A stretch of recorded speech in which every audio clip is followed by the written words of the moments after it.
Olá, tudo bem? Então, hoje a gente vai falar um pouquinho sobre potencial. Sabe o que é potencial? Potencial é tudo aquilo que algo ou alguém pode ser, mas que ainda não é. Por que a gente está falando sobre potencial? Porque nós, seres humanos, temos muitas vezes um potencial, um poder, uma capacidade de ser algo que muitas das vezes nós ainda não somos. Deus, ele tem planos para a vida de cada um de nós, Deus tem propósitos para a vida de cada um de nós, Deus deu talentos para cada um de nós e muitas das vezes nós não conseguimos manifestar esses talentos, não conseguimos ser tudo aquilo que Deus sonhou para a vida da gente. Então a ideia com esse vídeo é te ajudar, através da palavra de Deus, a descobrir o teu potencial, ser tudo aquilo que Deus sonhou para a tua vida e viver uma vida plena e abundante de acordo com a palavra de Deus.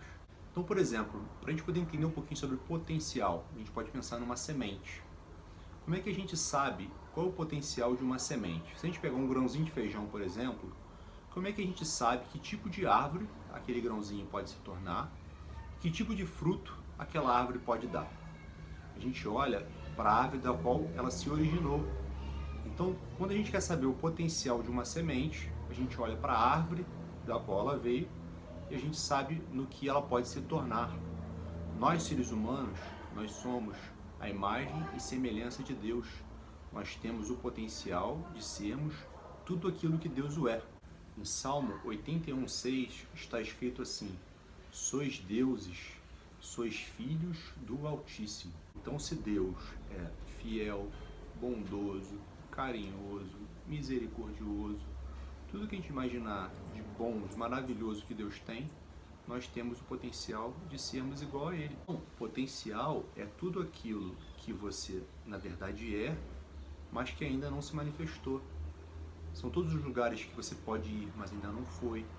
Tudo aquilo que você pode realizar como pessoa ou como profissional e que ainda não realizou. É tudo que você pode descobrir que ainda não descobriu. Ou seja, potencial é tudo aquilo que você na verdade é, mas ainda não se manifestou. A gente pode entender potencial como talento. Então Deus, na parábola dos talentos, nós vemos que Ele só nos confia mais a partir do momento que nós damos frutos com os talentos que nós já temos. Aquele que recebeu um não deu fruto nenhum, e até aquele um que ele tinha, ele foi tirado. O que recebeu dois, produziu mais dois, ele foi acrescentado mais. O que recebeu 5 produziu mais 5, ele foi acrescentado mais. Então, na vida, a gente não tem que olhar para os talentos que nós não temos, para as capacidades que nós ainda não desenvolvemos. A gente tem que olhar para o que a gente já tem e o que a gente pode tirar de bom na situação que a gente estiver. Como é que a gente consegue descobrir, então, quais são os nossos talentos? Qual é o nosso potencial? Quando a gente vê, por exemplo, uma TV, se você quer saber o potencial daquela TV, se ela é uma Smart TV, se ela grava, se você consegue ver várias telas ao mesmo tempo, todos os recursos que uma TV da mais moderna pode ter, se ela é 3D, você precisa ler o manual de instruções. E nós, seres humanos, precisamos ler o manual de instruções do ser humano, que é a Bíblia. O problema é que a gente tem, às vezes, preguiça, às vezes a gente não quer fazer o que depende da gente. Por exemplo, como é que a gente vai amar algo que a gente não conhece? A gente só vai amar a Deus, amar a palavra de Deus, na medida que a gente procurar conhecer, procurar experimentar, e assim, aí sim a palavra de Deus vai se tornar viva e vai promover as mudanças, tudo aquilo que a gente espera e que Deus espera que ela promova nas nossas vidas. Então, para que algo funcione plenamente, você precisa respeitar as normas que o fabricante estabeleceu. Vamos supor que você comprou um celular. O celular ele é feito para ficar numa determinada temperatura. Ele pode ser resistente à água ou não. Se você pegar um celular que não é resistente à água e colocar ele dentro da água, ele vai estragar. Como é que você vai reclamar com o fabricante que o celular estragou porque você colocou na água? Se você lesse no manual de instruções que ele não foi feito para ser colocado na água, você não colocaria e estaria com o seu aparelho funcionando. Então, a gente precisa, assim como os aparelhos, os eletrodomésticos, só dando um exemplo, a gente precisa seguir normas. E quais são as normas que os filhos de Deus precisam seguir para que ele consiga desempenhar todo o potencial que Deus planejou para a vida dele? Então, nós precisamos obedecer os mandamentos, nós precisamos viver num ambiente ideal e nós precisamos viver pela fé. A fé move o coração de Deus. A fé é o segredo para que a vontade de Deus se manifeste em nossas vidas. A gente pode ver aqui ao fundo várias passagens que mostram a importância da fé. O justo viverá pela fé, sem fé é impossível agradar a Deus, tudo é possível àquele que crer. Está escrito assim: portanto lhes digo, tudo o que pedirem em oração, creiam que já o receberam, e assim lhes sucederá. Mas existe uma condição. Em João 15:7, se vocês permanecerem em mim, e minhas palavras permanecerem em vós, pedirão o que quiserem, e lhes será concedido. Em Tiago 4:3 está escrito assim: pedis e não recebeis porque pedis mal, com o fim de satisfazer as vossas paixões. Sua capacidade de liberar o seu potencial está diretamente relacionado ao conhecimento que você tem de Deus e a sua disposição de permanecer dentro dos parâmetros que Ele estabeleceu para o relacionamento com Ele. Qual é a fé que agrada a Deus? A gente pode ver em Mateus 6,36, mas buscai primeiro o seu reino e a sua justiça, e todas essas coisas vos serão acrescentadas. Então, essa é uma das palavras que eu sinto assim, que mais conseguem nortear. E com uma única palavra a gente consegue mais ou menos compreender tudo o que Deus espera da gente em relação à fé. A fé que Deus espera da gente não é a fé que acredita que Deus vai fazer o que você pede, não. É a fé de que você crê que se você se submeter à vontade dEle, tiver uma vida dentro dos parâmetros que Ele estabeleceu para você, respeitar os mandamentos, respeitar as instruções que Ele dá para a vida plena, tudo que Deus permitir na sua vida é bom e maravilhoso. E você vai experimentar o poder de Deus na sua vida. Agora, todo potencial ele implica em um propósito. Como é que a gente descobre os sonhos de Deus para a nossa vida? Com o auxílio do Espírito Santo. Está escrito assim: pois quem conhece os pensamentos do homem, a não ser o Espírito do homem que nele está? Da mesma forma, ninguém conhece os pensamentos de Deus, a não ser o Espírito de Deus. 1 Coríntios 2:11. Quais são os propósitos de Deus para a vida do homem? Refletir a imagem de Deus, dominar sobre a terra e reproduzir. Em Gênesis 1:26 está escrito assim: façamos o homem à nossa imagem e semelhança. Então, se Deus é amor, e o amor é paciente, não inveja, não se vangloria, não se orgulha, não maltrata, não procura seus interesses, não se ira facilmente, não guarda rancor, não se alegra com a injustiça, mas se alegra com a verdade, tudo sofre, tudo crê, tudo espera, tudo suporta e nunca perece, como está em 1 Coríntios 13, dominar a terra. Está escrito assim em Gênesis: domine ele sobre os peixes do mar, sobre as aves do céu e sobre os animais. Gênesis 1:26. O que acontece quando a gente não respeita isso? Quando o homem, ao invés de dominar a terra, por exemplo, o papel, o dinheiro é papel, vem da natureza, vem da árvore. Quando o papel, que é o dinheiro, domina o homem, o que acontece? Quando ao invés de um homem dominar a natureza, ele é dominado pelo álcool, que é um fruto da terra. Quando o homem, ao invés de dominar a natureza, ele é dominado por outro homem. Quando homens tentam dominar outros homens, como por exemplo a gente pode ver a escravidão. Então toda vez que a gente sai em desacordo com a vontade de Deus, a gente experimenta a morte, a gente experimenta coisas ruins para a nossa vida como pessoas, como indivíduos e como sociedade também.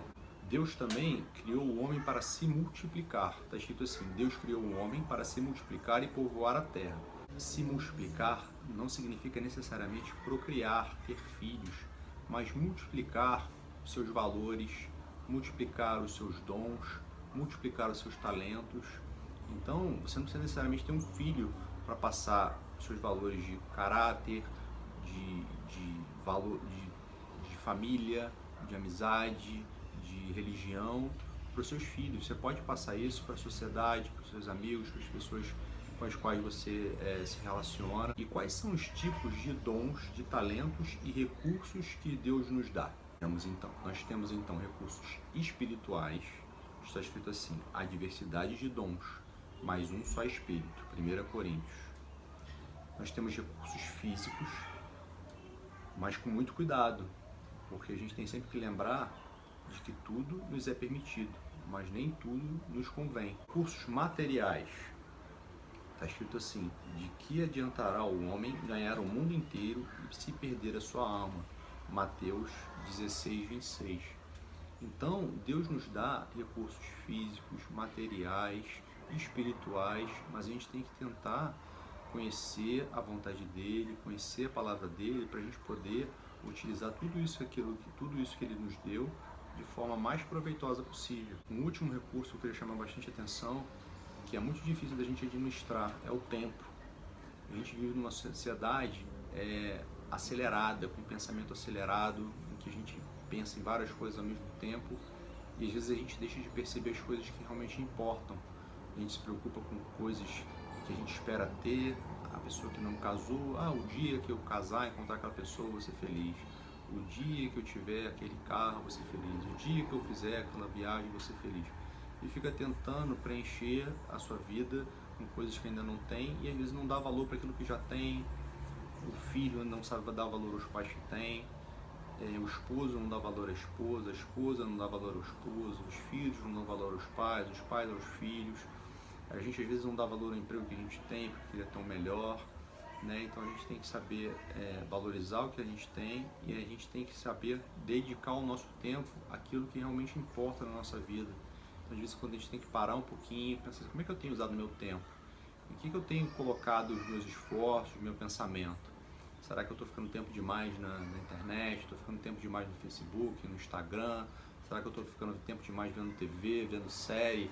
Estou deixando de brincar com meus filhos? Estou deixando de curtir meus pais que ainda estão vivos? O que será que eu estou deixando de aproveitar ainda na minha vida? Então, queria te fazer um convite para a gente finalizar. Olhar para trás agora, ver os últimos 10 ou 20 anos, dependendo da sua idade, tudo aquilo que você tem feito com os dons e os talentos que Deus te deu, se você tem aproveitado bem, se você se orgulha de como você tem vivido, se você poderia ter vivido algo diferente, poderia ter se doado mais para alguma coisa, poderia ter dado menos atenção para alguma coisa que você tem se preocupado demais. Isso que você já viveu agora, que não foi legal, ou que foi muito legal, ficou para trás, serve como aprendizado. Um novo convite que eu quero te fazer agora é você se imaginar daqui a 20 anos, olhando para trás e olhar desse dia em diante o que você fez nos próximos 20 anos. E pensa tudo aquilo que você gostaria de ter feito, como você gostaria de olhar para trás e falar assim, poxa, o Douglas foi um pai que, poxa, acompanhou de perto os filhos, ele estava nos momentos, ele participou de das brincadeiras, brincou de boneca, ele se maquiou as meninas, ele fez tudo que podia para aproveitar esse tempo que não volta mais. O que o Douglas aproveitou de hoje para trás não tem jeito, mas o que o Douglas vai fazer de hoje para frente, isso tem jeito.